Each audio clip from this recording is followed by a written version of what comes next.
My sister-in-law's DNA kit to ruin my marriage backfired when her son's test revealed shocking truths about her own family.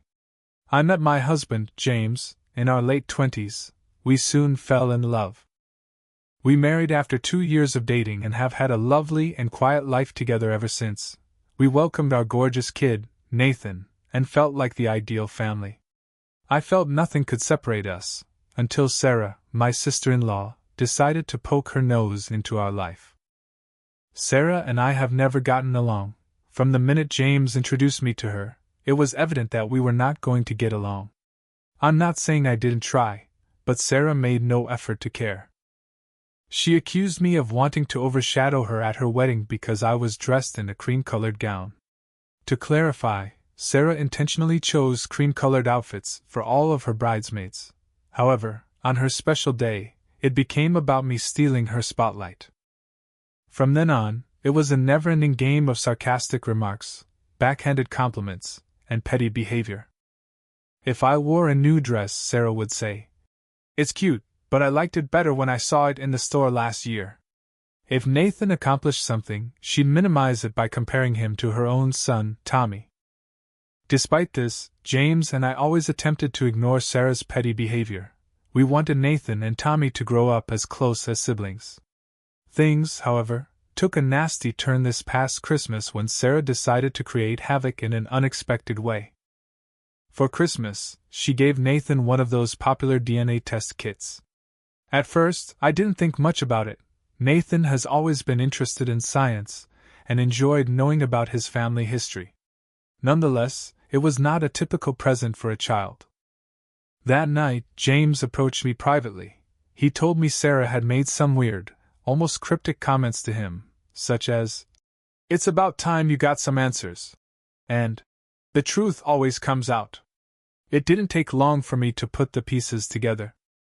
Nathan has green eyes, whereas James and I have brown ones. Of course, anyone with a basic understanding of genetics is aware that recessive features, such as green eyes, can pass down through generations, but Sarah had been making subtle, passive-aggressive statements for years, implying that James might not be Nathan's father. I was infuriated. Not only was she awful to us, but she was also involving my son.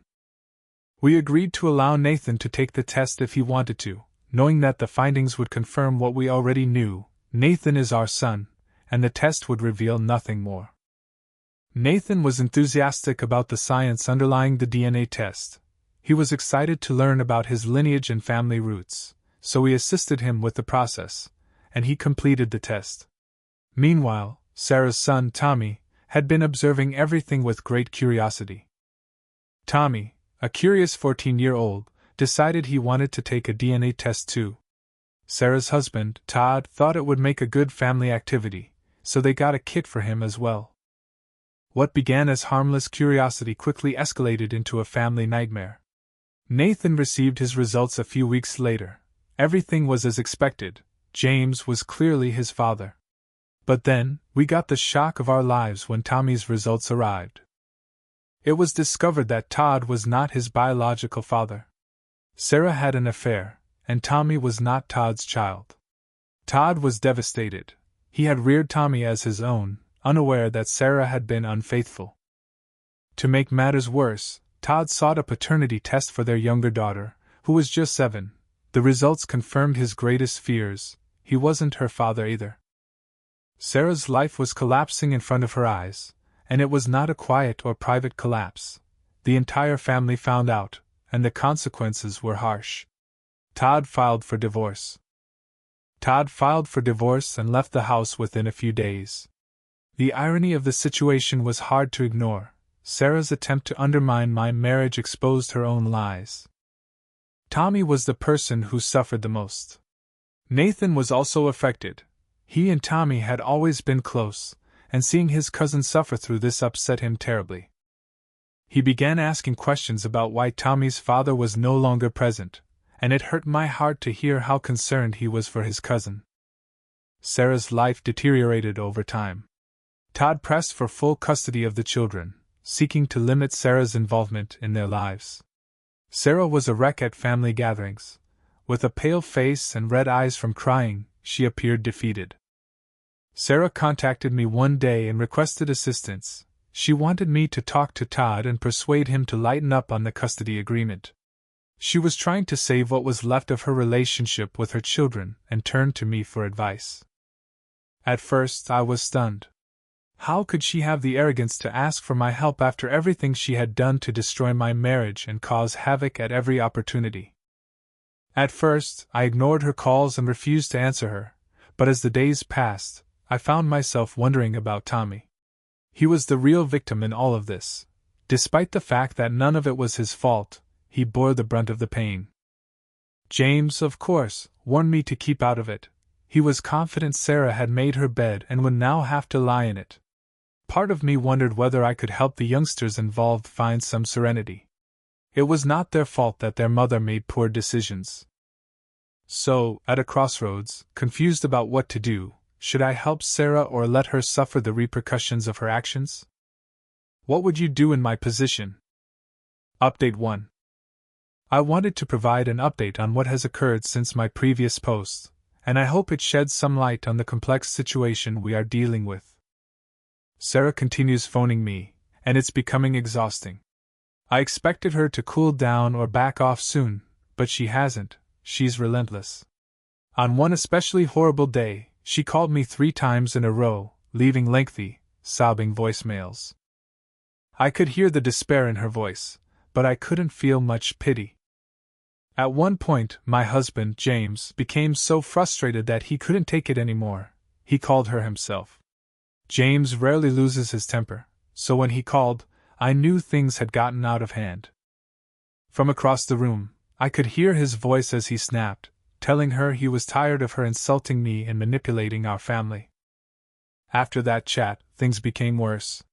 Sarah's tone changed again. She began sending me multiple text messages, alternating between pleading for my assistance and accusing me of attempting to ruin her life. She was begging for my help, telling me how much she wanted me to talk to Todd and repair things. The next thing I knew, she was calling me manipulative, alleging I was jealous of her and her family and intended to destroy her marriage.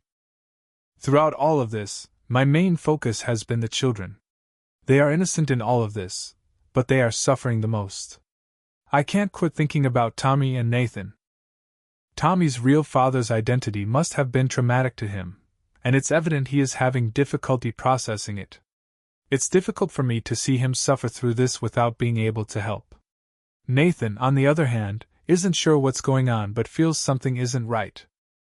We have explained it to him, but he is still too young to understand anything. We had a family gathering a few days ago, and Nathan wanted to play with Tommy like he did before. They used to be quite close, inseparable, actually.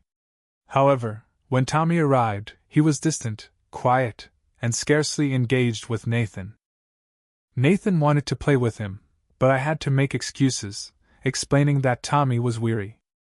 Meanwhile, Sarah continues to write me these long, theatrical notes. She messaged me yesterday, stating she felt betrayed by our family. I don't see how someone who was unfaithful might feel betrayed, yet she still appears unable to accept responsibility for her actions. It's always someone else's fault, mine, James's, Todd's, and never hers. James believes we should step in and assist Tommy, especially because he and Nathan are so close. However, he is also concerned about the ramifications of being too involved in Sarah's situation. We've been trying to strike a delicate balance between supporting the children and maintaining our personal tranquility, but it's been more difficult than we expected. Todd has begun to contact James, further complicating the situation. He's been trying to figure out what happened and wanted to chat about it. James reluctantly agreed to meet him for coffee. When he returned, he appeared more conflicted than ever. Todd is naturally devastated. He told James that he feels like his entire life has been a lie, and he is now trying to figure out how to co-parent with Sarah after everything that has occurred. Talking with Todd simply made James feel more torn. Todd is a kind man who is only trying to do his best for his children despite his awful situation. After hearing Todd's point of view, James feels even more divided about how to proceed. He wants to help, But we both know that getting too involved will drag us deeper into Sarah's chaos. It's difficult to determine what the appropriate decision is. Every time I see Tommy, I have an intense desire to help him. He's simply a child caught up in this mess, and he doesn't deserve it. Nathan continues asking why Tommy always appears so sad, and it kills my heart that I can't give him an honest reason. The more I think about it, the more divided I am between wanting to intervene and being terrified of being drawn into Sarah's tumultuous world. At the end of the day, all I want is to safeguard the kids. Tommy and Nathan deserve more, and it hurts to see them suffer as a result of their parents' sins. I don't know what the future holds, but I'm hoping we can find a way to resolve this without causing further harm. I'll keep you updated on what occurs, and once again, thank you for your ongoing support. Update 2. A lot has transpired in the last several days, so brace yourself. It's been a lot for all of us, and I'm not sure how much more I can take. First and foremost, Sarah chose to proceed with an official medical paternity test. She was dissatisfied with the results of the home DNA kit, arguing it was not a reputable source for making such a critical decision.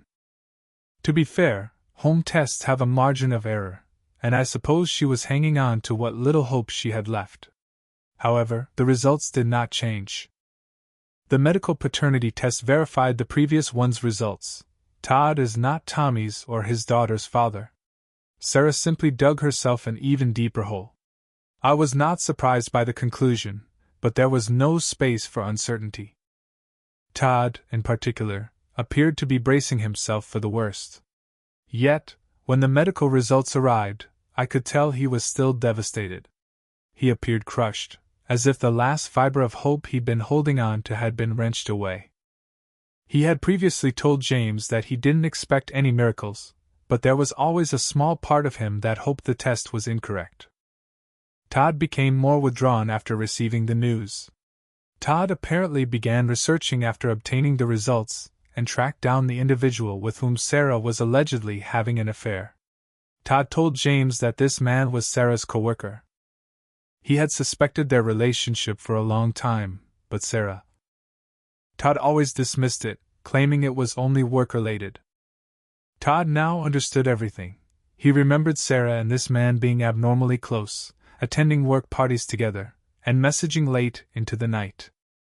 She was continuously making explanations, assuring Todd that it was something innocent, but suddenly it seemed that all of our suspicions were being confirmed. Todd decided to face him. He traced him down to his residence and entered without alerting anyone. Todd, according to what I learned later, was not in a healthy mental state. He was upset, angry, and searching for answers. Things suddenly got out of control. The man initially disputed everything, but Todd refused to accept it. It quickly escalated into a shouting confrontation, and it wasn't long before it became physical. Neighbors heard the disturbance and phoned the cops. By the time authorities arrived, Todd and the man had been bruised. Todd was arrested for assault and now faces prosecution. It's a mess. James had to travel to the police station to assist Todd. He posted bond, but Todd is now facing major legal issues. He claims that the fight was provoked, but this will be difficult to prove in court. This whole thing is spiraling out of hand, and I can't help but believe it's all because of Sarah's decision to keep the truth hidden for so long. Todd is breaking down, and it's heartbreaking to witness someone who was always so collected break down like this. Meanwhile, Sarah is urgently trying to contain the damage, but it is far too late. Todd has petitioned for full custody of the children. Sarah is in a panic. She's trying to persuade everyone that Todd is the problem, referring to him as a psychopath and citing the fight as proof of his instability and danger. She's frightened Todd will take the kids away, and she's lashing out at everybody who doesn't support her. Todd has been talking of moving to another state with the kids to put some distance between them and Sarah. He believes the children deserve a fresh start away from the mayhem, but I am not sure. I appreciate his desire to protect the kids, but separating them from everything they know could be more harmful than beneficial? Legally, it will be a difficult battle. When I last saw Sarah, she looked like she hadn't slept in days. Her eyes were red and swollen, and she kept saying that everything was coming apart, that everyone was attempting to take her children away. It seemed as if she were experiencing a panic attack. Even so, she continues to regard herself as the victim in all of this. At this point, I believe we have no choice but to become involved. We're already caught up in this mess, whether we like it or not. James believes we should back Todd and assist him with the legal issues he is experiencing, especially since Todd appears to be the more stable father in all of this, which I think is a great idea. I'll keep you posted as things go, but for the time being, we're simply holding on and hoping for a resolution that doesn't absolutely wreck these children's lives. Update 3. I have a lot to say regarding all that has transpired since my last post. First, let's discuss Todd and the man Sarah had an affair with. You already know how Todd was detained after the confrontation became physical. Initially, we believed Todd might face significant assault charges, but the man opted not to press charges. Todd told us that this man wants to disassociate himself from the entire affair. He undoubtedly realized that getting engaged may make matters worse for him, both personally and professionally. Although this individual admitted to the affair when the police arrived, he has since severed relations with both Todd and Sarah. In some ways, that chapter of the story has come to an end, which I believe is for the best. Todd does not need to continue battling with someone who clearly has no regard for the consequences of his actions. Many people have questioned me about Tommy's sister, and why I haven't said more about her. She's like Nathan, she's been informed of what's going on but doesn't completely comprehend it. Outwardly, she does not appear to be as impacted. Deep down, I believe she is mourning in her own way, but she has not voiced it as much as Tommy has. Tommy is older and more mature, so he understands what's going on, and it appears to be hitting him harder. That's why I focus more on him, even though both children are plainly victims of their mother's behavior. James and I are here to support both of them, regardless of who their parents are. Tommy's situation has deteriorated significantly. Some students at his school have started bullying him, which has resulted in fights. It doesn't help that Sarah is flooding his mind with beliefs that everything is his father's fault. Tommy knows his mother cheated on Todd and that Todd is not his real father. Despite this, Sarah has told him she did it because Todd was mean to her. This demonstrates that she would sooner ruin and divide her family than fight for it. That is, in my opinion, an awful thing to say. Todd, thus far, has fought for his children. All he wants is to get away from Sarah, which anyone can understand given how manipulative, devious, and unfaithful she is. I don't understand how the person who caused so much pain and turmoil can portray herself as a victim while continuing to damage the lives of others, but I suppose it's in her nature. She did what she did because she is a horrible person who would continue to act this way to the end, hoping to gain something from it all to make herself feel better. This is yet another reason why James and I believe a child should not grow up with an unfaithful parent. It is the worst possible model and influence for proper upbringing. We hope Todd gets complete custody because if Tommy continues to be affected by his mother, things will not go well for him. His younger sister will suffer considerably more because she is still young and does not completely comprehend what is going on. Over time, Sarah is likely to manipulate her and turn her against Todd. There's also a potential she'll end up acting like Sarah, believing her actions weren't that horrible and blaming others. At this time, both James and I are completely on Todd's side, and the children's as well. First, Todd truly wants to be a good father to them. But we also believe that neither Sarah nor the original father is what the children need. Their best hope right now is with Todd, and we'll help all three of them in any way we can. The whole of James' family, including my in-laws, is on Todd's side. Sarah's parents are not pleased with what she has done. For example, the other day, we chose not to attend a family gathering. On the one hand, we had another commitment, but we also wanted to escape the turmoil surrounding Sarah, and it was hard to watch Nathan go through everything Tommy is going through. At the occasion, Sarah began with her customary monologue, attempting to portray Todd as the story's villain, but my father-in-law intervened and told her to stop because she was only inflicting more harm and sorrow to everyone. He pointed at Tommy, who was sitting across the room, and asked, "Don't you understand the consequences of your mistakes? Don't you see how you're still hurting everyone, your children and we? We do not deserve this. Accept your mistakes and behave maturely." My mother-in-law then went on to say that she had not trained her to act this way and hoped her granddaughter would not follow in her footsteps. Sarah threatened to leave the event with the children, but no one in the family supported her decision. My father-in-law said she could leave if she wished, but the grandchildren would stay. He told her that both kids needed to stay away from the commotion she had started and was still causing around her, and that he would bring them back later. Sarah left, and the children stayed to play. Later, my father-in-law called Todd to invite him to spend the day with them, and he didn't hesitate. My father-in-law reported the kids seemed considerably better, but it wasn't a miracle cure.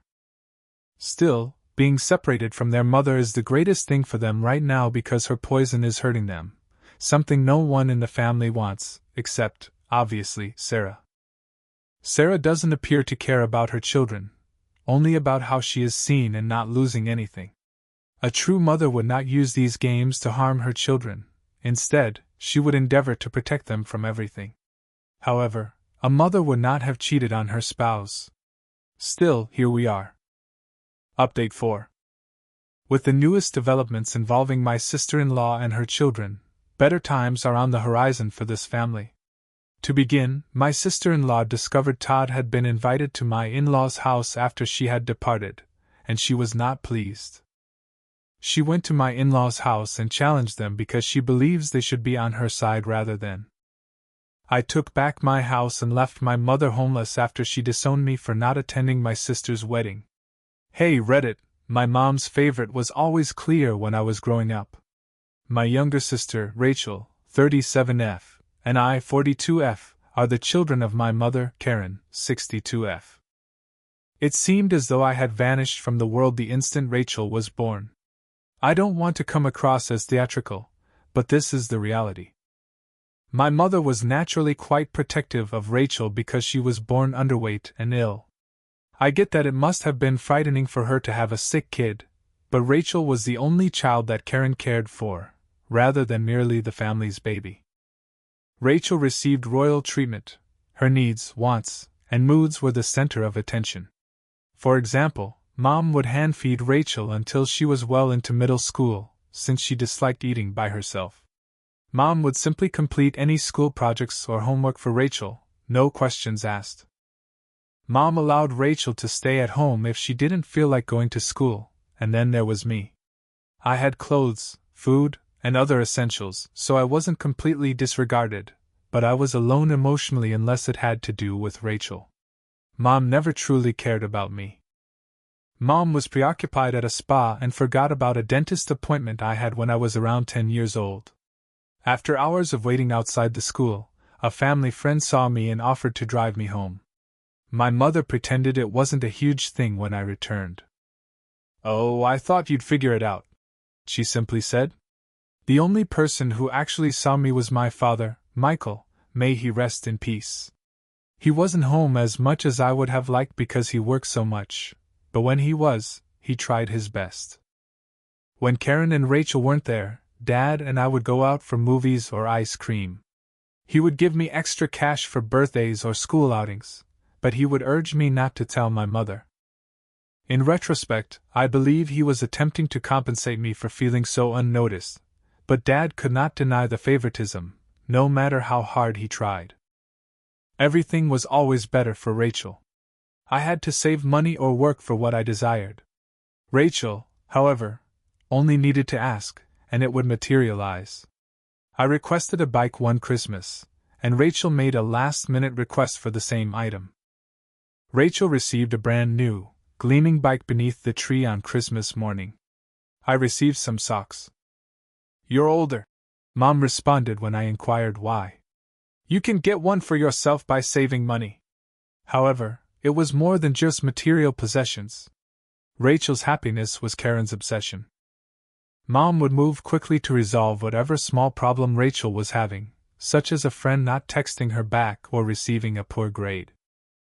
I quickly learned not to bother going to her for anything though, as she would tell me to stop being so dramatic or figure it out like an adult whenever I was upset about something. Of course, Rachel took it all in. Why wouldn't she? She was living the dream, since Mom took care of everything for her, so she didn't have to do anything. Rachel eventually stopped learning even the most fundamental life skills. She was incapable of managing her own schedule, cooking, or even cleaning. Totally reliant on her mother since she protected her from everything, I didn't know how toxic the dynamic was until high school. Mom would complete Rachel's schoolwork after she would sob to her about how difficult her lessons were. Mom pleaded with the principal to have Rachel's grades modified after she failed high school, accusing the teachers of failing to recognize her unique needs. Naturally, it didn't succeed, but it demonstrated the lengths Karen will go to in order to shield Rachel from responsibility of any kind. However, I was supposed to be self-sufficient. I had to work things out on my own. If I had trouble in school, I had to use the money I earned from babysitting if I wanted to participate in extracurricular activities, and Karen would tell me, "You're the older sister, you need to set an example." If I ever ventured to voice my displeasure, I was eager to be out of high school. By the time I graduated, I never looked back. After enrolling at a college in a different city, I never made a better choice than to move away. I was able to breathe for the first time. I didn't have to compete for Karen's attention or continually compare myself to Rachel. I might simply be myself. Rachel, meanwhile, remained at home and didn't leave until she was 26 years old and married. Karen continued to be involved in her life even at that point, phoning her 5 times a day to inquire about topics like, "What did you eat?" or, "How is your hubby doing?" She even unexpectedly came up to bring Rachel groceries or clean her house. Even though Rachel and her husband were more than capable of handling those tasks on their own. For my part, I was going about my life. I obtained a job after graduating from college and began constructing my future. Dad kept in touch with me by giving me frequent phone calls and coming to see me when he could, not so much Karen. She would occasionally comment on my Facebook posts or send me a birthday text, but that was about it. I honestly didn't give a damn. Her unrelenting criticism and partiality no longer burdened me, and I was joyful. In hindsight, I believe Karen's fixation on Rachel stemmed from a desire for control. She never allowed Rachel to grow up because she wanted her to always be in need of her. I had to fend for myself after being thrown out of the nest early. Although it was painful at the time, I now consider it a blessing. While Rachel became totally dependent on Karen, I learned to stand on my own 2 feet. The dynamic remained the same even after I left. Karen was Rachel's facilitator. I was the forgotten child, and Rachel was the golden child. Some things never change, which is humorous, not funny haha, but funny in a depressing manner. But everything did 11 years ago. At first, Dad's frequent coughing didn't seem like a huge concern. He blamed it on a recalcitrant cold or allergies. However, he didn't get better as the weeks stretched into months. He actually grew worse. He was usually exhausted, breathless, and simply not himself. Nevertheless, he continued to labor because he was a selfless, industrious man who always put the needs of others before his own. Karen didn't appear to notice at all. She was too preoccupied with her daily schedule of yoga sessions, spa visits, and whatever else occupied her time. After her first marriage ended, Rachel was back at home by that point. She didn't appear to be really worried about Dad's health, and she wasn't working either. They seemed unwilling to face the inconvenience of admitting that something was amiss. I was trying to keep some distance from all the family dysfunction while establishing my career in a distant place. During our frequent phone conversations, I could sense that something wasn't right. He sounded more worn out and weaker. He dismissed my question about whether he had seen a doctor, claiming to be all right. I knew he wasn't though. When he eventually went to the hospital following an especially severe coughing spell, things reached a breaking point. A serious lung infection was the diagnosis. When I learned, I immediately dropped everything and ran home. I was appalled when I arrived. Dad was laying in bed by himself, looking so weak and ill. Rachel and Karen, they were out getting manicures. Karen pretended to be shocked to see me when they returned. She even attempted to give me a hug, but I refused. When I questioned her why she wasn't with Dad, she said that she had errands to run. Both had recently had their nails done and were carrying shopping bags, so it was clear they had just left the spa. I spent as much time as I could with Dad when he was admitted to the hospital. Every now and then, Karen would stop by, but only for a few minutes. Rachel, she said it was too hard for her to see him in that state, and she hardly turned there at all. I was balancing everything at the same time, including communicating with doctors, controlling his medicine, and attempting to make him comfortable. On most nights, I even slept in a chair by his bed. It was frustrating that Karen didn't participate. It's not like she was too busy to be there because she didn't work. However, she pretended that going to the hospital was a huge hassle. The days she stated, "He's in good hands with the nurses," will always stick in my memory. Should I just sit there or what? Yes, Karen, supporting your husband is exactly what you're meant to do. Dad was released from the hospital after a week. We hired a nurse to assist at home because he still required round-the-clock care. Karen was expected to take charge and assume greater responsibilities, yet she continued to be untrustworthy. She would leave for hours to run errands only to return with shopping bags, or she would fail to give him his medications on time. On one occasion, she chose to stop at the salon before picking up an oxygen tank for him. I had already made arrangements for someone else to deliver it by the time she arrived home. Rachel wasn't any better. She said she avoided Dad completely because she couldn't bear to see him in such a vulnerable state. She spent much of her time in her room, watching TV or browsing on her phone. She even went on vacation with her friends during one of Dad's worst bouts, leaving me to manage everything by myself.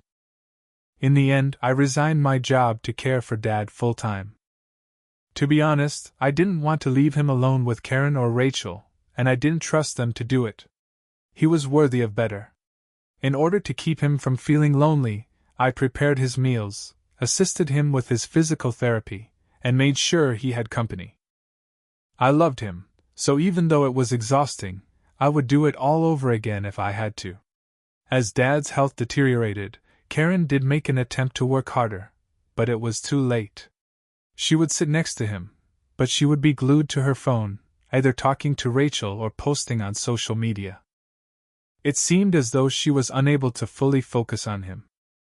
Rachel only arrived after being coerced by Karen, and even then, she would excuse herself and depart after a short while.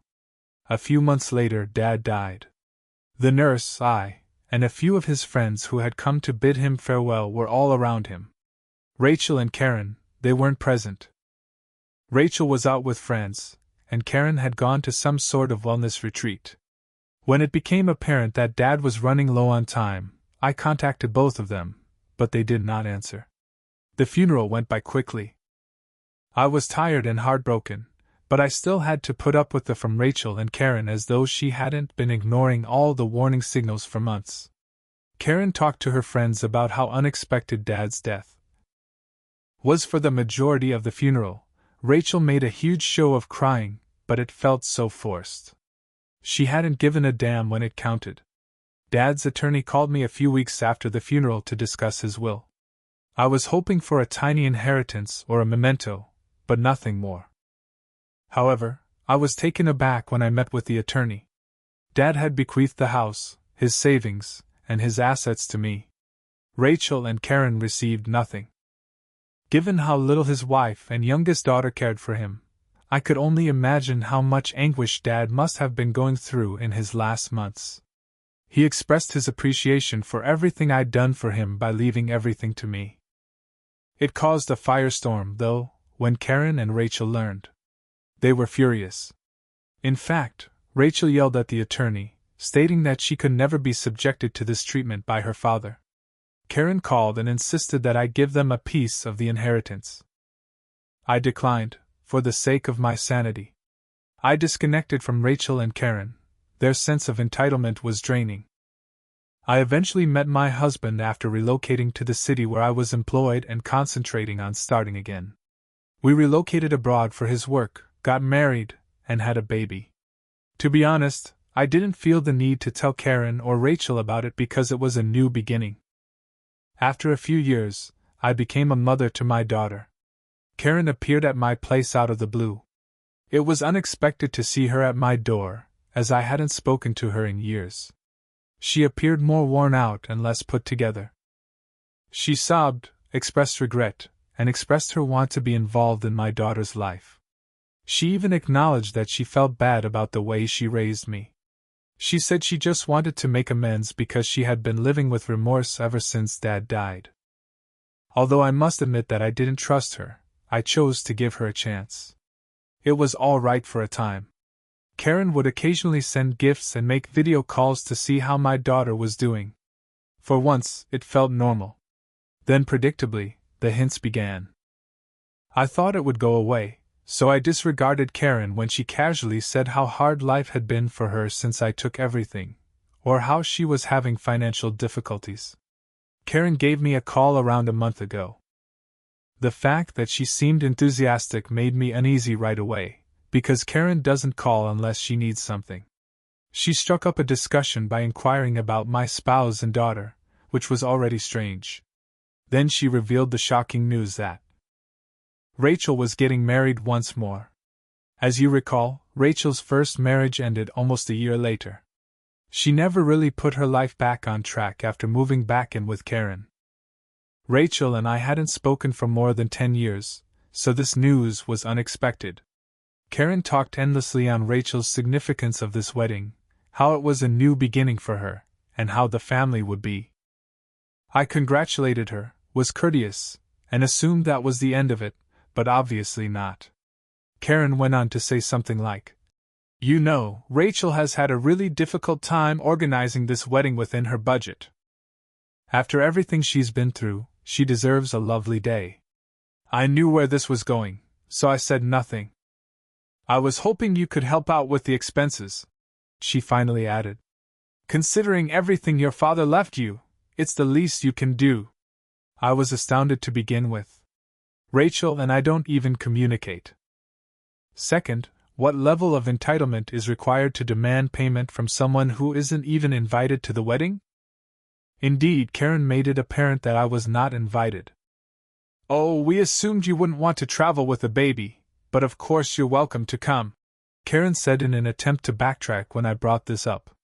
"Your sister is getting married, so you don't need an invitation." I bluntly told her no, I had nothing to pay for. She attempted to place the blame on me by claiming that I had an obligation to assist Rachel as the older sister. She also mentioned Dad's wealth, saying that while Rachel was struggling, I was hoarding the family fortune. I informed her that Rachel and I were not romantically involved and advised her to get in touch with Rachel directly if she needed assistance. Rachel, predictably, never did. Karen didn't accept rejection. She kept bringing up the same point in her voicemails and texts over the course of the following few weeks. "I was disappointing Rachel. I was self-centered, and I didn't care about my family. If you don't help, it will ruin ours big day, and everyone will know it's your fault," she even stated. The problem is that Rachel and Karen were behaving as though I owed them money, but when I needed assistance, where were they? I was the one who put everything on hold to take care of Dad while he was ill, while everybody continued living their lives. I was the one who remained by his side, and now they wanted me to come through and save the day after years of silence. Not at all. Karen made matters worse by asserting that Rachel had already reserved the space and paid deposits for musicians, caterers, and decorations. Since the invitations had already been sent, she claimed that canceling everything would make the family look foolish if they couldn't afford it. "How did they plan all of this?" I asked her. "What did she say?" "You were what we needed. That was the last straw." I informed Karen that because I wasn't providing them any money, she could solve it. The problem on her own. She broke down in tears and threatened to cut me out of her life if I didn't help. You already treated me like I didn't exist, I responded, laughing. What makes a difference? I hung up and blocked her. After that, although he cautioned that there would be criticism from extended family, my husband supported my choice. He was correct. Some family members contacted me and said that since family is family, I should be the bigger person and lend a hand. However, where was all of this concern when Karen and Rachel were treating me like trash? I disregarded them and refused to back down. I haven't replied, and to be honest, I don't intend to, but Karen left me a voicemail with the words, "If you can live with ruining your sister's wedding, then I guess you're not the person I thought you were." Too much of my life has been devoted to going above and beyond for folks who don't value it. I'm finished. I reached my breaking point after the wedding drama in the house Dad left me. Karen and Rachel had been living rent-free for more than a decade. A part of me believed that, especially after Dad's passing, it would be simpler to avoid the drama of evicting them. But as time went on, I came to see that they were not appreciative of me, did not respect me, and had no plans to ever respect me. Let's go back a little. Karen and Rachel were furious that Dad left everything to me when his will was read. Karen said that because she had lived there for many years, it was her house. Rachel screamed about how unjust it was during her tantrum. In actuality, though, either of them was worthy of a dime when they couldn't even bother to come up most of the time. Dad left me the house because he could see how much I cared for him in his last months. "I see you and I appreciate you," was how he expressed his gratitude. I allowed them to remain in the house, even after I inherited everything. I had the hope that they might change. However, Karen never once offered to pay me rent and instead rented out one of the rooms to pay for her own costs, acting as though the house was hers. I was treated like a villain by Rachel, who told the rest of the family that I had tricked Dad into excluding her from the will. They didn't try to patch things up between them. I finally came to the conclusion that enough was enough. I needed to reclaim what was properly mine. Since they had stayed too long, I was hoping you could help out with the expenses, she finally added, considering everything your father left you, it's the least you can do. I was astounded. I don't even speak to Rachel to start. Second, what level of entitlement is required to demand payment from someone who isn't even invited to the wedding? Indeed, Karen made it apparent that I was not invited. "Oh, we assumed you wouldn't want to travel with a baby, but of course, you're welcome to come," Karen said in an attempt to retract her statement when I brought this up. "Your sister is getting married, so you don't need an invitation." I bluntly told her no, I had nothing to pay for. She attempted to place the blame on me by claiming that I had an obligation to assist Rachel as the older sister. She also mentioned Dad's wealth, saying that while Rachel was struggling, I was hoarding the family fortune. I informed her that Rachel and I were not romantically involved and advised her to get in touch with Rachel directly if she needed assistance. Rachel, predictably, never did. Karen didn't accept rejection. She kept bringing up the same point in her voicemails and texts over the course of the following few weeks. I was disappointing Rachel. I was self-centered, and I didn't care about my family. If you don't help, it will ruin Rachel's big day, and everyone will know it's your fault. She even stated. The problem is that Rachel and Karen behaved as though I owed them money, but when I needed assistance, where were they? I was the one who put everything on hold to take care of Dad while he was ill, while everybody continued living their lives. I was the one who remained by his side, and now they wanted me to come through and save the day after years of silence. Not at all. Karen made matters worse by asserting that Rachel had already reserved the space and paid deposits for musicians, caterers, and decorations. Since the invitations had already been sent, she claimed that canceling everything would make the family look foolish if they couldn't afford it. How did they plan all of this? I asked her. What did she say? You were what we needed. That was the last straw. I informed Karen that because I wasn't providing them any money, she could solve the problem on her own. She broke down in tears and threatened to cut me out of her life if I didn't help. "You already treated me like I didn't exist," I responded, laughing. "What makes a difference?" I hung up and blocked her. After that, although he cautioned that there would be criticism from extended family, my husband supported my choice. He was correct. Some family members contacted me and said that since family is family, I should be the bigger person and lend a hand. However, where was all of this concern when Karen and Rachel were treating me like trash? I disregarded them and refused to back down. I haven't replied, and to be honest, I don't intend to, but Karen left me a voicemail with the words, "If you can live with ruining your sister's wedding, then I guess you're not the person I thought you were." Too much of my life has been devoted to going above and beyond for folks who don't value it. I'm finished. I reached my breaking point after the wedding drama in the house Dad left me. Karen and Rachel had been living rent-free for more than a decade. A part of me believed that, especially after Dad's passing, it would be simpler to avoid the drama of evicting them. But as time went on, I came to see that they were not appreciative of me, did not respect me, and had no plans to ever be respectable. Let's go back a little. Karen and Rachel were furious that Dad left everything to me when his will was read. Karen said that because she had lived there for many years, it was her house. Rachel screamed about how unjust it was during her tantrum. In actuality, though, neither of them was worthy of a dime when they couldn't even bother to come up most of the time. Dad left me the house because he could see how much I cared for him in his last months. "I see you and I appreciate you," was how he expressed his gratitude. I allowed them to remain in the house, even after I inherited everything. I had the hope that they might change. However, Karen never once offered to pay me rent and instead rented out one of the rooms to pay for her own costs, acting as though the house was hers.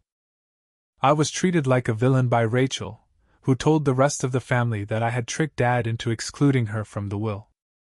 They certainly enjoyed living in a house they didn't pay for, but they didn't try to patch things up after Karen's request that I cover Rachel's wedding costs and the constant attempts at manipulation. I finally had enough. I had an eviction notice prepared after I called my attorney. Karen went insane when she got it. "You can't evict me!" she yelled when she called me. "I call this place home. I've spent 45 years here." I politely told her that she had 30 days to leave the house and that it was legally mine. Naturally, Rachel threw herself into the conflict. She accused me of being greedy and callous, calling me every possible insult in the book. "I just cared about Dad to get the inheritance," she said. "It's absurd. I'm the terrible guy. Even though she was the one who hardly ever saw Dad while he was dying." Karen did everything she could to get me to reconsider. She pretended to be tough at first, adding, "I dare you to kick me out." She then softened, saying that the house was all she had left and that she was too old to start again. "I'm not going anywhere," as if it wasn't the place I should have been collecting rent on for years. She even sobbed about how she had been renting out a room to make ends meet. It didn't work. Her attempt to guilt-trip me by asking, "What would your dad think if he saw you throwing your mother out on the street?" was the last straw. "Dad left me the house for a reason," I explained to her. "Perhaps he would still be alive if you had given him even half the attention you gave to spa sessions." I realized that was harsh, but I had had enough of sugarcoating things. Karen had to deal with the repercussions of her decisions. The eviction wasn't warmly received by Rachel either. She made a huge deal out of telling Karen to temporarily move in with her. She boasted to every one of her relatives over the phone that she was supporting Karen and that she didn't require anything from me. She seemed to want a round of applause for performing the absolute minimum, and it was all very performative. On the 26th day of the 30-day notice period, Karen left. I didn't even make an effort to appear to oversee the transition. I engaged a property manager. I had the house refurbished and cleaned after it was vacant. I made the trusting decision to rent it to the brother of a family friend, knowing that the house would eventually be occupied by individuals who valued it. It was a pleasant feeling. In the meantime, because I wouldn't pay, Rachel's elaborate wedding plans fell through. She was forced to move from an elegant lakefront location to a municipal hall. It seems that this embarrassed a number of people in their social circle, and Rachel's fiancé wasn't pleased either. He didn't even want a large wedding. It turns out, shortly after Karen moved in with Rachel, I began to hear rumors of trouble in paradise because Rachel had assured him she would find a way to pay for it. Which was obviously code for, "My sister will pay." Having his mother-in-law as a frequent visitor to the residence did not sit well with Rachel's husband. As usual, Karen felt compelled to interfere in their lives. She would make fun of Rachel's cooking or remark on how Rachel's husband managed the house, and overall be a pain in the neck. Some family members have attempted to use guilt-tripping to get me to forgive Rachel and Karen. They insist that I should have allowed Karen to remain in the house and that I have gone too far. But to be honest, I don't give a damn. I don't care about these people's thoughts anymore because they remained silent when I was being tormented. Let's go on to the final update now. I believed that I would finally be at peace after Karen moved in with Rachel. I cut off most of the toxic relatives who tried to guilt-trip me into forgiving Karen and Rachel. I rented out the house and concentrated on my family. I must admit that I was relieved when I didn't hear from them for a time. Naturally, though, that didn't last. I received a contact from a mutual relative inquiring whether I had heard anything about Karen and Rachel's situation around 2 months after the eviction. I hadn't, and I wasn't sure I cared, to be honest, but I had to ask since I was so curious. They told me things that were both frustrating and, dare I say it, gratifying. Chris, Rachel's husband, apparently had enough of Karen's interference and issued Rachel a final ultimatum: either she leaves or I leave. Due to the wedding fiasco, Rachel was already at odds with him. Do you recall that she had promised him a lavish wedding, which I was supposed to pay for? Rachel felt ashamed in front of her friends and his family when they were forced to settle for a modest town hall ceremony. When things didn't work out, there was a lot of friction in their relationship as a result of her disregarding Chris's warnings not to overextend financially. Things only got worse when Karen moved into their house. Chris's cuisine, his parenting skills, they have a toddler, and even his communication with Rachel were all criticized by Karen. Ironically, given her own financial mess, she would advise them on how to handle their money. For a while, Chris tried to put up with it, but after one very heated argument in which Karen accused him of not being man enough to care for his family, he told Rachel that it was either him or Karen. Rachel pleaded with him to change his mind, but he refused. The worst part is that Karen didn't go out in silence. She lost it when Rachel informed her of Chris's ultimatum. She also threatened to remove Rachel from her will, which was a pointless threat, given that Karen had nothing to leave behind, and accused Rachel of abandoning her like everyone else. After they got into a heated dispute, Rachel, who was probably embarrassed and upset, advised Karen to work it out on her own. Where has Karen disappeared to? Not surprisingly, she made an attempt to get in touch with me. She asked me if I would think about allowing her to return to the house via email. Yes, an email, as I had blocked her on all other platforms. She wrote on how harsh life had been to her and how, as a mother, she had always tried her hardest. She even attempted to present it as a chance for us to mend and re-establish our bond. I didn't even think to answer her. Her deceptive strategies were now just depressing. Karen attempted to use guilt-tripping to aid some extended family members to take her in. After I failed to respond, the majority of them flatly refused, most likely due to their observation of her methods. A distant cousin consented to let Karen stay for a short while, but she was asked to leave after just 3 weeks. Evidently, the cousin had had enough of her persistent complaints and demanding demeanor. Rachel is currently coping with the consequences of her choices. Although Chris stayed with her, their relationship is apparently in very bad shape. Chris has been withdrawing both financially and emotionally as a result of the wedding costs, Karen's turmoil, and Rachel's inability to accept responsibility for anything. Rachel has been telling everyone that he, not her, is the issue, even though he even recommended couples counseling. According to what I've heard, Rachel has been complaining to her family about how unfair it is that Dad gave me everything. She said that none of this would have occurred if I had simply divided the inheritance. She intentionally omits the part where she and Karen treated me like a monster for caring about Dad and disregarded him in his last months with them. It's always someone else's fault. I've been doing okay in spite of their turmoil. The best choice I've ever made was to lease out the house. The space is truly loved and respected by the renters, a lovely family. I now have financial stability and can invest in my daughter's future, thanks to the rental income. My spouse and I are doing well in our jobs, and we have begun preparing for a long overdue family getaway. Regarding Karen and Rachel, they have already made their decisions and are now dealing with the fallout. Rachel is trapped in a marriage that is about to end, while Karen continues to move between relatives. I simply don't care about them anymore. I don't mean any harm. The most liberating thing of all has been realizing that their turmoil is no longer my problem. I appreciate you reading and all of your help along the process, Reddit. Thank you for everything, and be careful. Thank you for watching. If you haven't subscribed yet, please do so and hit the notification bell to stay updated with more shocking real-life stories happening around you.